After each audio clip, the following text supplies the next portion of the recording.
Had a little bit of a hiccup there. That's why we do these things. We work out the bugs.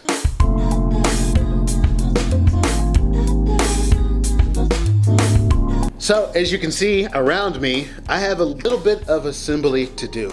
I have the new vacuum former here in several pieces. That's going to be in a video. I'm probably going to assemble that. So the next video is probably going to be assembly and use. Hopefully not a failure assembly and a failure use. I don't want to lose this mold. For all you guys who are wondering, you can lose this mold very easily if you don't do one of three things. One, you have to spray this thing down with an anti-stick, like a silicone-based anti-stick. Two, if the shape is wrong, it can squeeze on a part that you're not going to be able to pull off. And three, it could be ruined simply because this is too tall for this. This central form unit has a height limit of 9 inches to 11 inches tall. It also has a width limit to it, which we'll definitely be trying to figure out what that is, but I already know it because I have the paperwork right here. My devices that I used in the previous suit, I've neglected them. It's my fault. I put everything away thinking that no one was interested in this suit, but man, was I wrong. So things like the shield, they're in really bad shape. It needs to be repaired. That's going to be another video where I repair the shield. And I also have another device that no one's seen. I haven't used it once. There is an audio system that goes on the back of that Protogen. The audio system is a 2.1 audio system. I printed it using the Ender 3. It was about 7 to 8 pieces to print. I assembled them using a special glue. It's amazing because the Ender 3 is small, yet I was able to print a backpack that can fit an 8-inch sub in it. Yes, the backpack is an 8-inch subwoofer.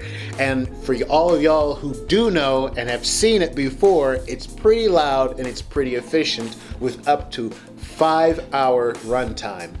It has the tweeters, mid-range, and 8-inch subwoofer at a maximum of 250 watts. The regular listening volume, I can listen to that thing at least 6 hours without, worrying about recharging it. But if I were to crank the thing, then it's about 2 to 4 hours. I'm gonna start with assembling this, get this area cleaned up, and then we can start with the first thing, because everybody's been trying to figure out how I did it, the head. Technology has been gone far since 2016. I built that suit in 2016. Technology has gone far and wide. I've seen all sorts of heads and technology and all those heads, and it's wonderful. The only thing I haven't seen is a full bodysuit in order to go with that. So what we're gonna try and do is, I'm gonna show you exactly how I made the armor, and once I do, I'm hoping that I can see more full suits. Nothing wrong with people who have, partials and stuff like that, but I made that in 2016 and it's 2021 now. Like, the technology, it should have been better for people to actually go and make these suits.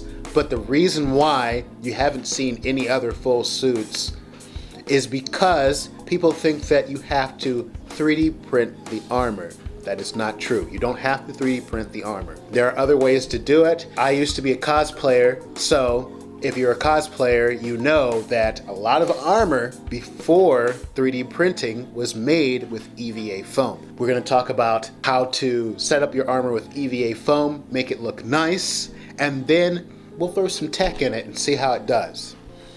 After all this is done, we'll do this special series that I have coming up that I really am interested in. It's called Can It Run Crisis? And what we're going to try and do is, once the suit is fully built, I'm going to try and build a specialized backpack that runs the Windows 10 environment and is able to play games wirelessly. The rules are, can't be plugged in. The only thing that can be plugged in is peripherals, but I think I'm not even going to do that. That's going to be wireless as well. It has to run Crysis, so that means I have to install a really good graphics card on my back. That should be interesting. With all that said, I'm going to post this video, and by the time you see this, I'm probably going to be working on assembling all of this stuff because it's a mess. I will be trying to work on more attention to people in the fandom, so artists. This video is not sponsored, obviously, but if you want to put in a spot or a slot in these videos, hit me up on Twitter at my handle, obviously, Hixbi Fox or Hixbi, or you can hit me up at my email, which is hixbifox@gmail.com. I would just like to point out that this beard is not staying. It's getting cut off. This is a shelter-in-place beard. I'm not very proud of it, so the green is probably going to come back because that's my favorite color. If you're not subscribed already, please subscribe. We definitely need subscribers here. Make sure you hit the bell and notifications. Also, check down in the link in the future videos because I will be posting all sorts of stuff there for all the stuff that I have here. But not this one because it took me a long time to find this device, and even when I did find it, it took forever to get here, obviously, because this video was delayed. Thank you very much, and I'll see you all next time.